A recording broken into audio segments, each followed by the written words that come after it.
लो जी दोस्तों, उस्ताद बूटा फ़ारूक और मुज़फ़्फ़र इकबाल जो लट्ठों के शौक़ करते हुए आपको नज़र आ रहे हैं कैसर भाई की छत पर।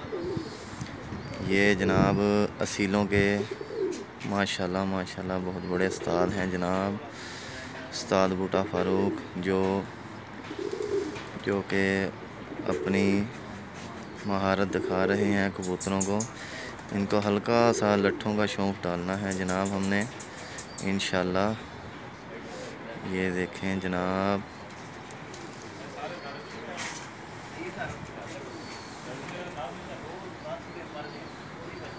ये 3 ज़रद बबरे हैं और एक जर्दबंद, एक नीला बबरा दबाज, एक काला पाइट, 2 प्रमोद काले, एक घाघरा, एक काला दुबाज।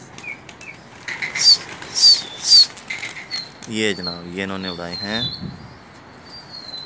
जी जनाब। ये देखें आपको, ये